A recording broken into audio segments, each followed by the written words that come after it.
শোনো শোনো কানিস ফাতেমার কথা, ভালো মেয়ে কানিস ফাতেমার কথা।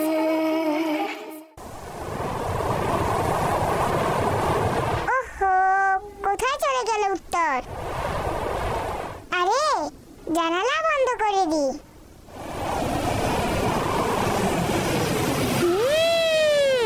আল্লাহ হাফেজ, আল্লাহ হাফেজ।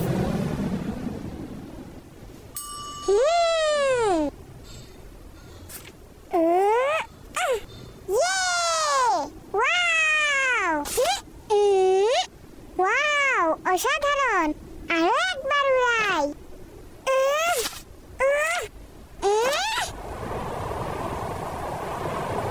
আরে বাহ, কত মজা লাগছে, অসাধারণ।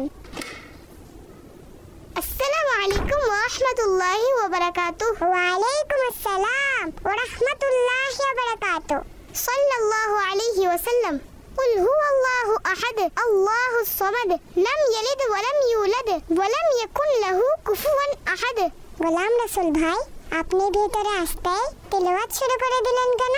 ঘরে প্রবেশ করেই সূরা ইখলাস কুল হুয়াল্লাহু আহাদ পাঠ করার ফলে ঘরে একতা বিদ্যমান থাকে আর রিজিকেও বরকত হয়। আচ্ছা, আমি একটি কাজে এসেছিলাম। আমি পবিত্র কাগজ বক্সে ফেলতে যাচ্ছি। যদি আপনার রুমে কিংবা ঘরে এমন কোনো পেপার থাকে তাহলে প্লিজ আমাকে এনে দিন।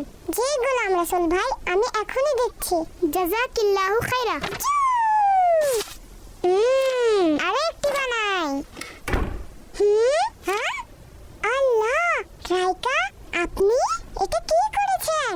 খাতার এতগুলো পেজ ছিঁড়ে নষ্ট করেছেন। তওবা আস্তাগফিরুল্লাহ, এটা তো খুবই খারাপ কাজ। আপু আপু আপু, একটু তো শুনুন। এটা আমার পুরনো খাতা ছিল, সেজন্য তো আমি আম্মুর কাছে নতুন খাতা চেয়েছি। এই খাতা এখন আর কোনো কাজের নয়। রাইকা, একটি কথা মনে রাখবেন, আমাদের খাতার মধ্যে আমরা যা কিছু লিখি তার একটি সম্মান রয়েছে। কেননা যে বিষয়গুলো আমাদেরকে জ্ঞান অর্জনে সাহায্য করে সেগুলোকে অনেক বেশি আদব করা উচিত। এভাবে মাটিতে ফেলে সেগুলোকে অসম্মান করা উচিত নয়। আপু, এখানে তো কোনো হাদিস বা কোরআনের আয়াত লেখা নেই। এটা তো আমার ইংরেজি খাতা। রাইকা, আমরা খাতাতে যা কিছু লিখি তা যে ভাষাতেই হোক না কেন আমাদেরকে তার সম্মান করা উচিত। বিশেষ করে পবিত্র কাগজ সমূহের অসম্মান তো আমাদের কোনোভাবেই করা উচিত নয়। তা তো ঠিক আছে, কিন্তু প্রথমে এটা তো বলুন, পবিত্র কাগজ কাকে বলা হয়? এমন সকল কাগজ যার মধ্যে কুরআন শরীফের আয়াত অথবা তার কিছু অংশ, আল্লাহ পাকের নাম, নবী ও রাসূল, ওলি আল্লাহদের নাম অথবা এমন সব বিষয়ের আলোচনা বা তাদের নাম লেখা থাকে যার সম্মান করা আমাদের জন্য আবশ্যক, তাকে পবিত্র কাগজ বলা হয়। আস্তাগফিরুল্লাহ, এটা তো আসলেই খারাপ কথা। ক্ষমা করবেন আপু, ভবিষ্যতে এরকম কাজ মোটেও করব না। জাযাকিল্লাহু খাইরা। আল্লাহ পাক আপনাকে ইস্তেকামত দান করুক। আমিন সুম্মা আমিন। কিন্তু এই ইস্তেকামত আবার কি জিনিস? ইস্তেকামত এর অর্থ হলো নিজের কোনো কাজ, বিষয় কিংবা ইচ্ছার উপর দৃঢ় প্রতিজ্ঞা থাকা। যেমনটি আপনি এইমাত্র বলেছেন যে ভবিষ্যতে আপনি আর এমনটি করবেন না। তাই আমি আপনার জন্য আল্লাহর নিকট দোয়া করেছি, আল্লাহ পাক আপনাকে এই ন্যায় সংকল্পের উপর প্রতিষ্ঠিত থাকার তৌফিক দান করুক। আমিন। আপু, আমার খাতার কি হলো? জি, আমি আম্মুকে বলে দিয়েছি। তিনি এখন বাজারের লিস্ট তৈরি করছেন, সেখানে লিখে দিবেন। জাযাকিল্লাহু খাইরা। গোলাম রাসূল ভাই, এই নিন। গোলাম রাসূল ভাই, এগুলো কোথায় নিয়ে যাচ্ছেন? রাইকা, এই পবিত্র কাগজের ব্যাগটি গলিতে থাকা পবিত্র কাগজের বক্সে ফেলতে যাচ্ছি।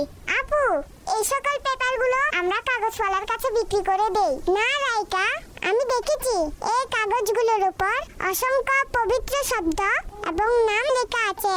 এটি কাগজওয়ালার কাছে বিক্রি করা ঠিক হবে না। এটি দেখেছেন আপনারা? বিসমিল্লাহ লেখা রয়েছে। আমাদেরকে এই পবিত্র বস্তুগুলোর সম্মান করা উচিত। আমাদের প্রিয় নবী সাল্লাল্লাহু আলাইহি ওয়াসাল্লাম ইরশাদ করেন, যে ব্যক্তি আল্লাহ তাআলার সম্মানের খাতিরে মাটি থেকে এমন কোনো কাগজ উঠালো যার মধ্যে বিসমিল্লাহির রহমানির রহিম লেখা রয়েছে, আল্লাহ পাক তাদের সিদ্দিকীনদের মধ্যে অন্তর্ভুক্ত করে দিবেন। সিদ্দিকীন সিদ্দিকিন মানে কি? সিদ্দিকিন হলেন ওই সকল ব্যক্তি যারা ইখলাসের সাথে আম্বিয়া কেরাম আলাইহিমুসসালাম এর পথে চলেন। এই সকল পেপারসকে কাগজের স্তূপে নিক্ষেপ না করে পবিত্র কাগজের বক্সে ফেলা উচিত। আর এই কাজের জন্য দাওয়াত ইসলামের পবিত্র কাগজের বক্স সবচেয়ে উত্তম অপশন, কেননা তাদের পবিত্র কাগজ কালেক্ট করা থেকে শুরু করে সেগুলোকে সঠিকভাবে পৌঁছানোর জন্য একটি উত্তম ব্যবস্থাপনা রয়েছে। প্রিয় ছোট্ট বন্ধুরা, আপনারাও যদি রাস্তায় এমন কোনো কাগজ বা এমন কোনো বস্তু দেখতে পান যার মধ্যে পবিত্র শব্দাবলী, কুরআনে পাকের কোনো আয়াত অথবা হাদিস লেখা রয়েছে, তাহলে তা উঠিয়ে নিন। আর এই সকল পবিত্র কাগজগুলোকে পরিষ্কার করে আদব ও সম্মানের সাথে গলিতে লাগানো পবিত্র কাগজের বক্সে কোনো বড়জনের মাধ্যমে তা আপনি রেখে দিন। জাযাকিল্লাহু খাইরা। শোনো শোনো কানিস ফাতেমার কথা।